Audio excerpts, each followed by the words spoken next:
Book 2, welcome to Jackie's Literary Corner. I am Jackie, and I'm going to review The Song of the Jade Lily by Christy Manning. And I believe, according to in the book, this is Christy Manning's possible debut for American audiences. American readers. It does not. Okay, yes, she's from Wales in Australia.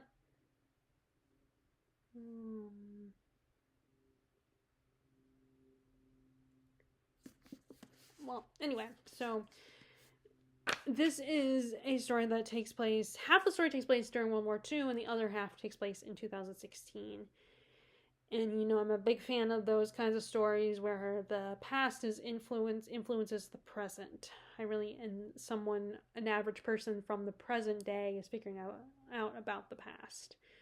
So we have our 2016 timeline where our main character is Alexandra. She is the granddaughter of Wilhelm and Rami, and they live in Australia. And Wilhelm is dying, and our main character is coming to visit them so that she can be with her grandfather when he dies. Alexandra was raised by her grandparents because her home parents, her mom Sophie, and I don't know what her dad's name is, they had gone to a car accident and died. So she was raised by Rami and Wilhelm, who are survivors of World War II. I guess you would call them the Holocaust survivors because Rami's family were Jewish. I don't know Wilhelm. I guess he was, yeah. And so the 2016 timeline involves Alexandra trying to find out what happened because she knows her mom was adopted by Wilhelm and Rami, and she's trying to figure out who Sophie's parents are and where she comes from.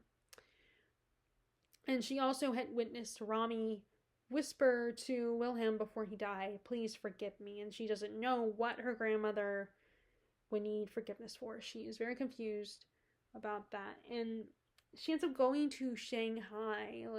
She's a little reluctant to go because she doesn't want to leave her grandmother, but she decides to go anyway. She decides to go after all when everyone keeps telling her she should go, including her mom's friend Nina, who is kind of like an aunt to Alexandra, a great aunt.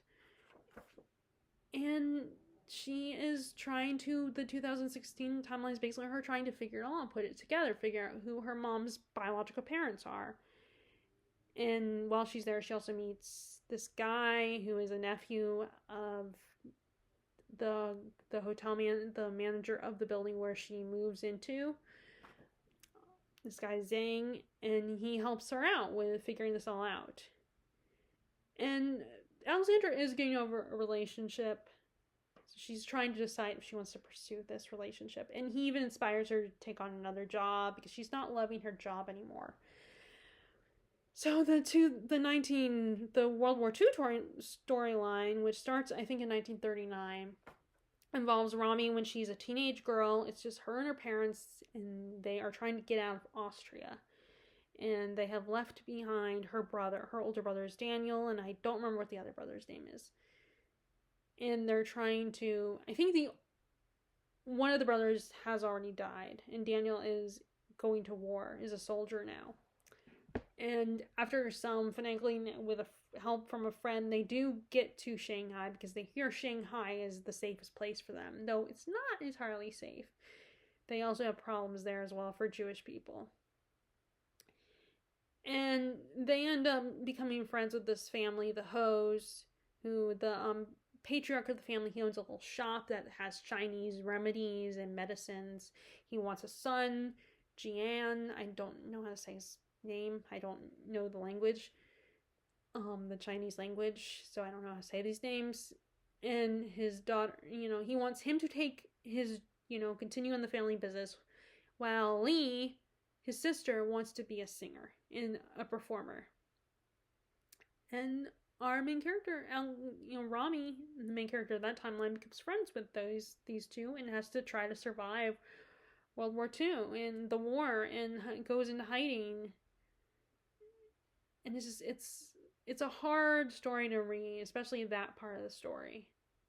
it's really tough because it is World War II, and you're just seeing the persecution of the Jews during World War II and the horrors of it all. Like, they're starving, they don't have money.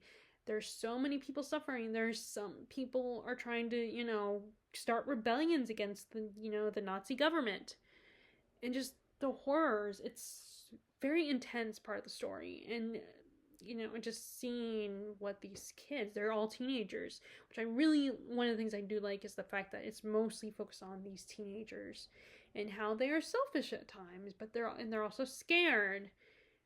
But then they do grow as the story progresses. They do grow and learn from this experience and do what they can to survive and to help the other people.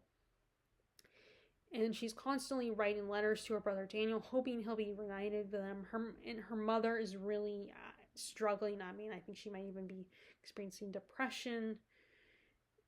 There is a little bit of romance in the story, in both timelines. I didn't really care as much about Alexandra's timeline. I mean, I wanted to know the truth about her and everything, and her, what she was trying to figure out. I shouldn't say the truth about her, but the truth about her mother. And, I was rooting for a relationship with Zhang, but I didn't care as much about that story as much as I did about Rami's story and how she was going to survive. I mean, obviously, because she's telling the story as an old lady, we see her become an old lady. Obviously, we know she physically survives. And seeing her relationship with these other teenagers, Nina, who has lost everything, lost her parents and her new baby sister while they're traveling to Shanghai, which is so heartbreaking to hear about, and just see how she's basically alone in the world. And of course, she's going to live with an uncle, and Rami's father keeps offering to take Nina, but the uncle's like, no, she needs to stay with her own kind, her own people. And I was so frustrated because I was like, she is going to be better off if living with this family than living with you. But I guess because this is his only family, he doesn't want to let her go. And then, of course, like, Lee, she's so naive, even very naive, and just wants to, dreams of being a singer, and just is tries to be so positive, but then the horrors of the war and what happens to her family, it's hard for her to stay positive. And the problem is she ends up trusting the wrong people throughout. She trusts Rami, but she ends up getting mixed up with the wrong person. Or I shouldn't, she. And it's so heartbreaking seeing what these girls go through. They're just kids, they're teenagers. They're really struggling, and your life as a youth should not be this hard and scary. But of course, during this time it was, because you were in the middle of a war, and then they are a Jewish family, so they're persecuted and they're judged by these people who think that, oh, you need to be a certain way, you need to look a certain way, you need to have a certain kind of blood to be welcomed by society. And I do really like how this was a different side of, it still explored the Holocaust. It was still about the Holocaust, but it was a different part of the Holocaust because it takes place mostly in Shanghai. So we're seeing what's going on in Asia at the time, Jews in Asian countries. And it was really cool to get an idea about a part of the world that I didn't know a lot about. Like, I didn't know that Shanghai was a place where Jews were welcome to hide. That it was one of the safe places for them to go. Like, a lot of people immigrated there to hide, to escape persecution. I did not know about that. And there's an author's note where she does talk about that. That gave her the idea to write this novel. And oh my god, all the food talk. There's so much food talk. And it made me so hungry. And it smelled so good, and I was just like, all the food, and I wanted to jump into the store and try some of that food they have. I don't get an opportunity to eat a lot of Asian food. We don't go to, we have a Japanese restaurant near where I live, but that's about it. It's Japanese and Vietnamese food, which is really good. Not the Vietnamese, I have preference for the Japanese food, not the Vietnamese food, but there's not a lot of good Chinese restaurants around where I live. And like there might be some in the city, but that's about it. And that's an hour's drive away. But I was so hungry hearing about all, hearing about the talks about food, and just it sounded so good. So like I said, the only thing, it's hard for me, again, I'm trying to come up with negatives here, criticisms, and honestly, and it's not because, oh, this is the best book ever.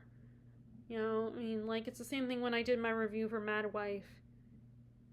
It's hard to come up with criticisms, and I don't mean as an, oh, it's the best book ever. Like, I'm sure there's something about this book that is a criticism, but I just can't think of anything. I mean, the only thing I think is maybe it was too slow, but it is a World War II story, and it's so weird to think, because I look at the timeline and it feels like it's not that long, but it really, for them, it probably was quite a long time. It probably felt like forever for them, though, experiencing these horrors. Like, if you just look at it from a distance and count the years, it does not look that long, but for them, it was probably that long. I mean, it's the same thing in the Philippines. Like, when the Japanese showed up in the Philippines, it was like, it didn't feel, I mean, I was surprised how long it was that they were occupied the Philippines before the Americans came. And actually, it probably felt incredibly a lot longer for them being trapped. And it's very hard, it's very intense to read, because, I mean, I think anything World War II related is going to be hard to read. And it's going to be, like, I was already, getting emotional in the beginning of the book when Alexandra was talking about saying goodbye to her grandfather. Because she was very close with him, and I can relate to that, being very close with your grandfather. So I was already getting emotional. In fact, I had to take a break. So in the beginning, I was reading this very slowly, because it was getting a little hard to read, and I was reading other books at the same time. But like, it's hard for me. Again, I can't come up with anything really particular that I didn't, and no, I don't mean as in, oh, I love this book, this is what's so perfect. I honestly cannot think of why, like, if there's anything negative about it. The cover is really beautiful. I wonder if this comes out in the UK, I wonder what the UK cover looks like, because I know the UK covers are often, in my opinion, a lot of people's opinions in America, the UK covers are often a lot prettier than the US covers. But this is a very pretty cover. I mean, and at first I was a little confused by the cover, but then I realized who it is on the cover, and who it probably is on the cover, I think. I mean, I don't know if the cover is referring to Jade Lily, who Jade Lily is in the book, or if it's referring to someone else, like the main character. But anyway, I think this is another really good World War II book. It's, like I said, just like other World War II books, it's gonna make you cry. But I still think it's really, and it's very intense, but I still think it's worth reading if you're into World War II. And it, like I said, it's kind of a little different from other World War II books, because it takes place in Shanghai, so it's a different part of the world, and not just Europe. So anyway, I hope you like this review, and I will talk to you all later. All right, bye.